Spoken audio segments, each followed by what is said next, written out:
The officers almost walked past it. The apartment was quiet. Too quiet. No signs of struggle. No broken furniture. No loud alarms. Just silence. And a strange smell that didn't belong. One officer stepped into the kitchen. That's when he noticed the freezer. It was plugged in, humming softly. Locked. Why would someone lock a freezer? He asked. No one answered. They forced it open, and what they found inside changed everything about the case. Because inside that freezer was the missing woman everyone had been searching for, Margaret Craig. But what shocked investigators even more was not just where she was found. It was who had been living in the apartment the entire time. Candace Craig, her own daughter, and sitting quietly in the living room when police arrived, was Candace's friend, Salia Hardy. Both of them calm, both of them waiting, and neither of them trying to run. 3 weeks earlier, Margaret Craig had simply disappeared. She was 63 years old, a quiet woman who kept a small routine. She worked part-time, spoke often with neighbors, and called her relatives every Sunday. But one Sunday, the phone never rang. At first, her family thought it was nothing. Maybe she was busy, maybe she forgot. But by Monday, concern started to grow. By Tuesday, it turned into fear. When no one could reach her, a relative contacted local police. Officers visited Margaret's apartment building. It was an older complex, just outside the busy part of the city. The hallways smelled of cleaning products. Neighbors said they hadn't seen Margaret in days, but they had seen someone else. Candace Craig. She had been coming and going from the apartment. One neighbor told officers she seemed nervous, like she didn't want anyone asking questions. Another heard movements, something being dragged. When officers knocked on the apartment door, Candace answered. She looked tired, but calm. Is your mother home? An officer asked. Candace shook her head. No, she left a few days ago. Do you know where she went? Candace paused. She needed some space. Margaret Craig was not the kind of person who disappeared without telling anyone. Officers asked if they could come inside. Candace hesitated, then stepped aside. The apartment looked normal, too normal. The living room was clean. The kitchen counters were clear, but something felt off. One officer noticed the air heavy, like something had been covered up. They asked more questions. When did you last see your mother? 3 days ago, Candace said. Was she upset about anything? No. Did she take her phone? I think so. Every answer was simple. Too simple. That's when officers noticed someone else sitting quietly on the couch. A young woman, Salia Hardy. She didn't say much, just watched. Do you live here? An officer asked. Salia shook her head. No, just visiting. Since when? She looked at Candace before answering. A few days. The officers exchanged a quick glance. Something about the situation wasn't adding up, but without clear evidence, there was little they could do. They filed a missing person report, and the investigation began. Over the next few days, detectives worked to build a timeline. Margaret Craig had last been seen entering her apartment. After that, nothing. No phone activity, no bank transactions, no sightings. But the more detectives looked into Candace Craig, the more questions they had. Her story kept changing. Small details didn't match. One day, she said Margaret left in the morning. Another time she said it was late at night. Then there were the purchases. Cleaning supplies. Detectives decided to return to the apartment. This time, they were more thorough. Candace answered the door again. This time, she looked more tense. We just have a few more questions, a detective said. Candace nodded, but her hands were shaking. Inside, Salia was there again. The detectives began a careful search. They checked the bedroom, closets, bathroom. Nothing unusual. Then one of them stepped into the kitchen and stopped. The freezer. It stood out now. Because of the lock. A small metal latch secured with a padlock. Why is this locked? Candace froze. For just a second. Then she said, it's broken. It doesn't stay shut. The detective walked closer, placed a hand on it. It was cold, running perfectly. Do you mind if we take a look? Candace didn't answer right away. The room felt suddenly smaller, quieter. Then finally, Candace stepped back. And that's when everything changed. The officers forced the lock open. Cold air rushed out. For a moment, no one spoke. Then one officer stepped closer, looked inside, and immediately stepped back. "Call it in," he said quietly. The room went silent. Candace didn't move. Salia didn't move. Neither of them spoke. Inside the freezer was Margaret Craig, hidden, covered, placed there carefully, as if someone had planned it, as if someone believed they could get away with it. The officers turned slowly, looking at Candace, looking at Salia. Two young women, standing in a quiet apartment. "Turn around," one officer said. Candace didn't resist. Salia didn't resist. As the handcuffs clicked into place, one question filled the room. Why? Later that night, another discovery was made. On the kitchen counter sat a phone. Candace's phone, unlocked. One detective picked it up, scrolled through recent activity, messages, search history. Then he stopped. His face changed. "What is it?" another officer asked. The detective turned the screen, because what Candace had been searching was not about missing persons. It was about something else. Something that suggested this wasn't panic. This wasn't an accident. This was planned. The case was about what the two were truly capable of. The room was cold, not because of the weather, but because of what the phone revealed. Detectives stood in silence as they looked at the screen. Each search, each message, felt like a piece of a puzzle slowly falling into place. One officer read aloud quietly, "How to clean a scene." Another line, "How long does it take for evidence to disappear?" No one finished the sentence. They didn't have to. The meaning was clear. This was not something that happened suddenly. This was something that had been thought about, planned, prepared. And now, investigators needed to understand why. Candace Craig sat in a small interview room. The walls were plain. The table between her and the detective felt like a wall. Her hands were folded tightly together. She stared at the surface of the table, not looking up. Across from her, the detective spoke calmly. "Candace, we need to understand what happened." No response. "You told us your mother left the apartment." Silence. "We found her in the freezer." Candace's eyes closed for a moment. The detective leaned forward slightly. "This is your chance to explain." A long pause filled the room. Then finally, Candace spoke. "It wasn't supposed to happen like that."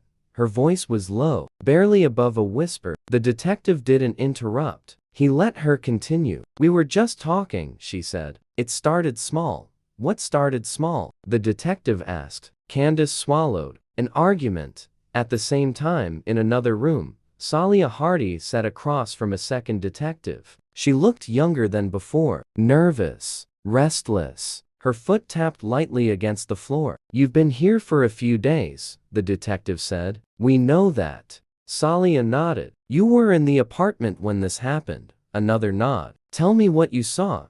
Salia hesitated. Her eyes moved to the door, then back to the table. "I didn't mean to get involved," she said. The detective remained calm. "Then help us understand." Salia took a deep breath. "And then," she began, 3 days before Margaret Craig was reported missing, the apartment was not quiet. It was loud. Voices echoed through the space. Candace and her mother stood in the living room, facing each other. The argument had started over something simple: money, bills, responsibilities. But like many arguments, it grew faster than either of them expected. "You don't understand," Candace shouted. "I understand more than you think," Margaret replied. Salia sat on the couch, watching, not speaking. At first, she thought it would end quickly. Just another disagreement. But this one didn't stop. It kept building, each word sharper than the last, each moment heavier. Candace's voice shook with anger. Margaret's voice stayed firm. "You need to take responsibility," Margaret said. Candace shook her head. "You never listened to me." The tension filled the room. Salia felt it, like pressure in the air. Something was about to break. Back in the present, Salia wiped her hands against her jeans. "I should have left," she said. "But I didn't." The detective listened carefully. "What happened next?" Salia looked down. "They kept arguing," she said. "It just didn't stop." In Candace's interview room, the story continued. "She kept pushing me," Candace said. "Pushing you how?" the detective asked. "Talking, telling me what to do. Like always." Her voice began to shake. "I just wanted her to stop." The detective spoke gently, and then, Candace hesitated. Her breathing slowed. It got out of control. The exact moment was still unclear, even to them. But what investigators understood was this. The argument crossed a line. A moment of anger became something else, something serious, something that could not be undone. Celia's voice trembled as she continued. I didn't know what to do, she said. It all happened so fast. The detective leaned forward slightly. What did Candace do? Celia shook her head. I can't. You can, the detective said softly. Take your time. Celia closed her eyes, then opened them again. She said we had to fix it. Candace stared at the table. She wasn't moving, she said quietly. The detective remained still. And what did you do then? Candace's hands tightened. I panicked. A pause. Then she added, we both did. That was the moment everything changed. Not just the argument, but the choices that followed. Because instead of calling for help, instead of telling someone, they made a decision. One that would define everything that came after. Celia spoke slowly. She told me we couldn't tell anyone. The detective nodded. And you believed her? I didn't know what else to do, Celia said. I was scared. What did you do next? Celia looked away. We stayed there for a long time. Back in the apartment, 3 days earlier. The room was silent. The argument was over. But the silence felt worse. Candace paced the floor. Celia sat frozen. Neither of them spoke for a long time. Then Candace stopped, looked toward the kitchen. We have to think, she said. Celia didn't respond. Candace's mind was racing. Every possibility, every outcome, none of them good. Then her eyes landed on something. The freezer. In the interview room, Candace's voice dropped even lower. I didn't know what else to do, she said. The detective studied her expression. There are always choices, he said. Candace didn't respond. Investigators now understood the timeline, the argument, the moment everything changed, and then, the decision to hide it. But what they still needed to understand was this. How did it go from panic to planning? The phone held part of the answer. Searches made late at night. Questions typed into a screen. Answers read in silence. Each search told a story, not of confusion, but of steps, actions, preparation. Celia's voice broke slightly. She told me it would be okay, she said. The detective tilted his head. What would be okay? That no one would find out. Candace sat still, the weight of everything now impossible to ignore. We thought we had time, she said. Time for what? The detective asked. To figure things out.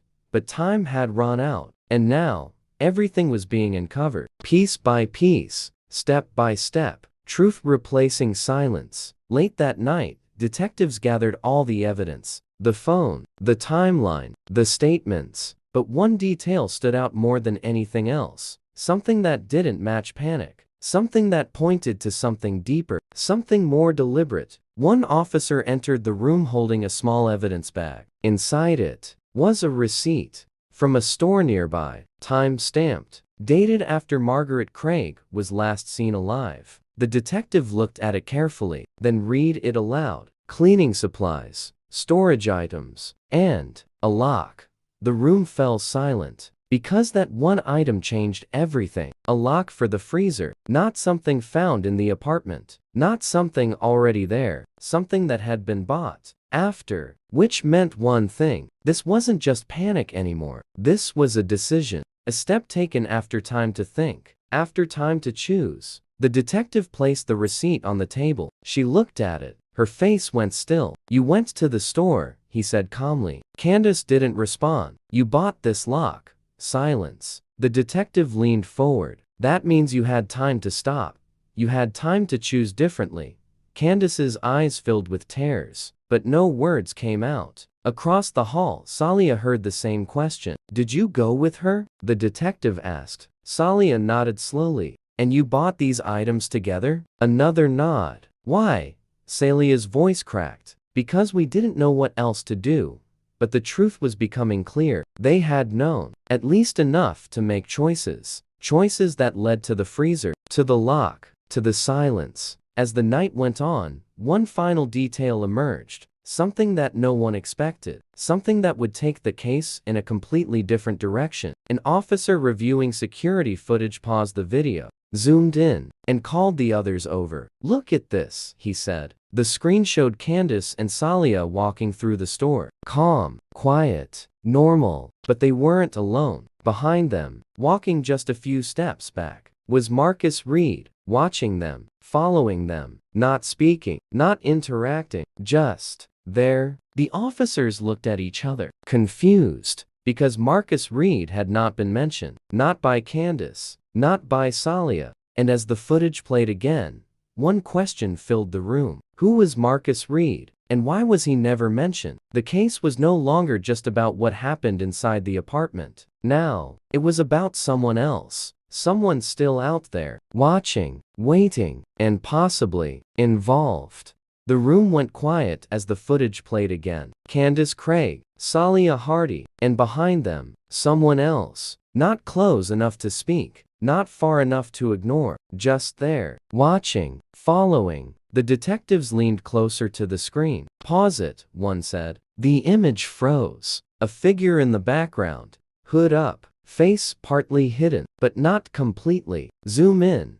The picture sharpened just enough. A glimpse of a face, a shape, a detail, something familiar. One detective stepped back slowly. "I've seen him before," he said. The investigation moved fast now, faster than before, because this changed everything. If there was a third person, then the story Candace and Salia told was incomplete. And if they left someone out, there was a reason. Back in the interview room, the detective placed a printed image on the table. Candace looked at it. Her expression changed instantly, just for a second, but it was enough. "You know who this is," the detective said. Candace looked away. Silence. "We saw him at the store," he continued. "He was following you." Still no response. "Why didn't you mention him?" Candace's hands trembled. In the other room, Salia saw the same image. Her reaction was different. Her eyes widened. And then, she spoke before the detective could even ask. "I didn't think you saw him," she said.